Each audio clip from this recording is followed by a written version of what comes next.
Саламатсыңарбы 7 класстар үчүн информатика сабагы. Бул сабак Сооруш Кыргызстан фонду тарабынан даярдалган информатика 7-9 класстар үчүн окуу китебинин негизинде даярдалды. Авторлору Забулина, Самыкбаева, Беляев, Ойчпова жана Мамбет Ахунов. 4-бөлүм компьютердик тармактар жана интернет. Сабактын темасы электрондук почта жана булуттук сервистер. Сабакка киришүүдөн мурда окуу китебиндеги шарттуу белгилерди сизге салабыз. Эсиңе тут, бул кызыктуу, аныктама, суроолор жана тапшырмалар жана компьютердик практикум. Эмне үчүн компьютердик тармакты ойлоп табышкан? Тармакты кантип колдоно аласыңар? Интернеттин заманбап адамга кандай артыкчылыктары бар? Азыркы учурда интернетте ресурстардын эбегейсиз спектрин сунуш кылган кызматтардын саны абдан көп. Алардын бири электрондук почта. Электрондук почта бир адам бир же бир нече абонент менен билдирүү алмашуу мүмкүнчүлүгүн камсыз кылат. Электрондук почта дерегинин жазылуусу белгилүү бир формада болот жана 2 бөлүктөн турат. Колдонуучунун аты, маймылча сервердин аты. Электрондук почта текстик билдирүүнү гана эмес, тиркелген файлдарды, программалар, графиктер, аудио, видео файлдар жана башкаларды камтышы мүмкүн. Электрондук почта төмөнкү мүмкүнчүлүктөрдү берет. Бир эле учурда бир же бир нече абоненттерге билдирүүлөрдү жөнөтүү, каттарды башка даректерге жөнөтүү, авто жоопту күйгүзүү. Ошондо бардык келген каттарга автоматтык түрдө жооп берилет. Ал эми булуттук технологиялар деген түшүнүк дагы бар. Бул маалыматтарды онлайн иштетүү технологиясы. Бул технологияларда компьютердик ресурстар жана мүмкүнчүлүктөр колдонулуучуга интернет кызматы катары берилет. Бул технологиялар төмөнкү мүмкүнчүлүктөрдү берет.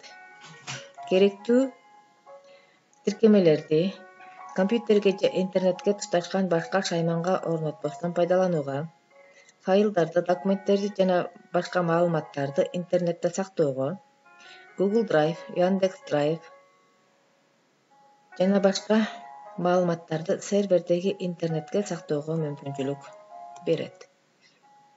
Google'дун сервистери.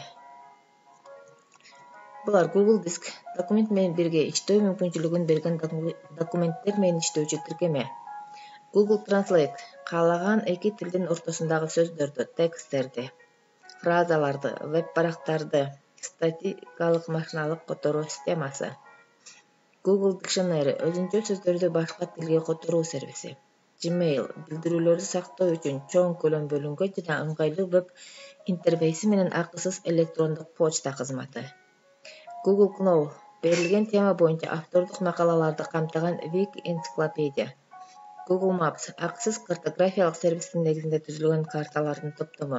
Google Photo фотографияларды редакторлоого, коллаж жана слайд-шоуну түзүүгө арналган сервис. YouTube видео хостинг.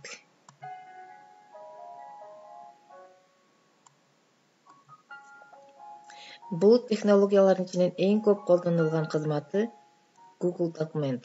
Бул интернетте документтерди оңой эле түзүүгө, бөлүшүүгө жана өзгөртүүгө мүмкүнчүлүк берет. Google Doc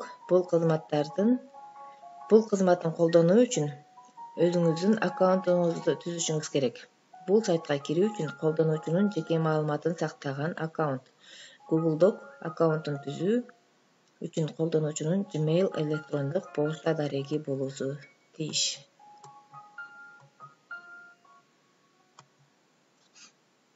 Gmail пошталык сервисинин терезеси.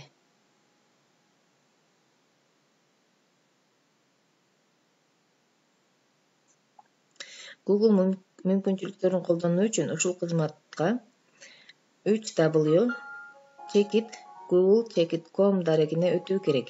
Gmail почта кызматынын терезеси төмөнкүлөрдөн турат.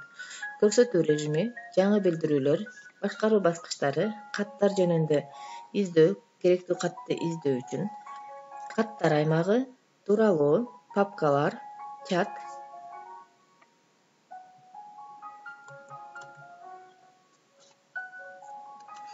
Google Дискте төмөнкү тиркемелер жеткиликтүү.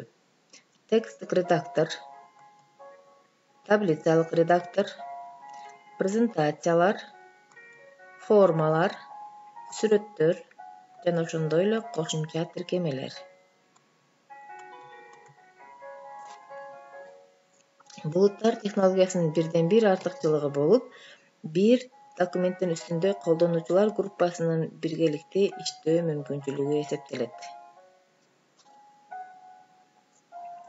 Google документинде жаңы документти түзүү үчүн түзүү менюсун керектүү документтин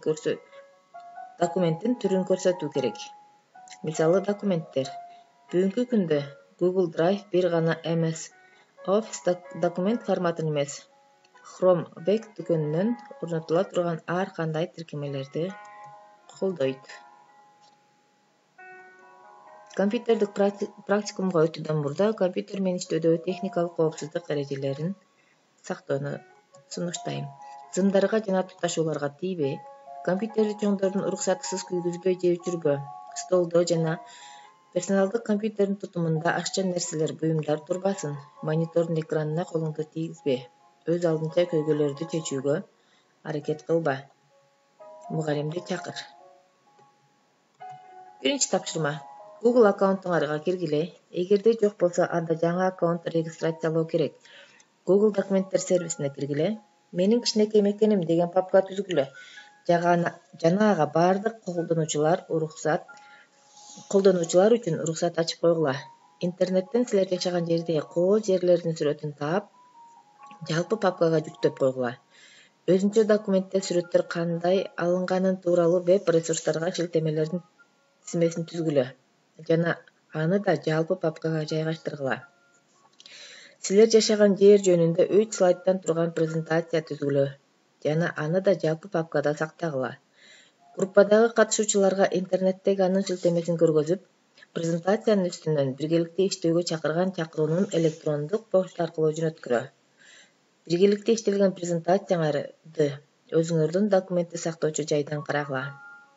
Тез маалымат алмашуу кызматтарын колдонуп, документтин үстүндө биргеликте иштешкендиги үчүн кассташыңызга ыраазычылык жөнөтүңүз.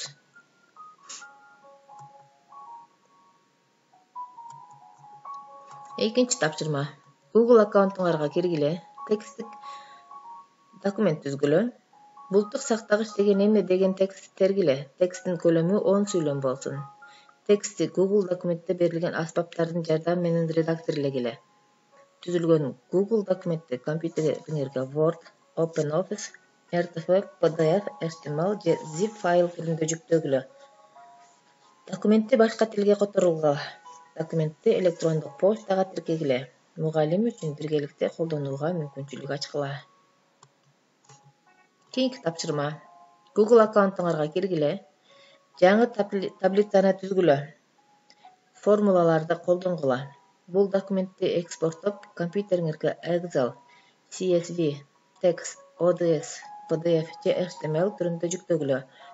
График же диаграмманы кошкула. Мугалим үчүн биргеликте колдонууга мүмкүнчүлүк ачкыла. Кийинки тапшырма. Google аккаунтуңарга киргиле. Презентация түзгүлө. Google документтин керектүү аспаптарын колдонгула. Презентацияны PDF, PPT, текст форматында экспорттогула. Презентацияга сөзсүз түрдө сүрөт жана видео кошкула. Мугалим үчүн биргеликте иштөөгө мүмкүнчүлүк ачкыла. Бүгүнкү сабактан биз төмөнкүлөрдү үйрөндүк. Бир ирет эске салып кетсек. Электрондук почта бир адамдын башка адам менен бир же бир нече адам менен маалымат алмашуу мүмкүнчүлүгүн камсыз кылат. Электрондук почта дарегинин жазуусу белгилүү бир формада болот жана 2 бөлүктөн турат. Колдонуучунун аты жана сервердин аты. Булуттар технологиясынын бирден бир артыкчылыгы болуп, бир документтин үстүндө колдонуучулар группасынын биргеликте иштөө мүмкүнчүлүгүн эсептелет. Google документинде жаңы документ ачуу үчүн создать менюсунун жардамы менен силерге керектүү документтин типин көрсөтүшүңөр керек. Google сервистеринин мүмкүнчүлүктөрүн колдонуу үчүн ал сервиске www.google.com дареги аркылуу кирүү керек. Ушуну менен сабагыбыз аяктады. Саламатта калгыла.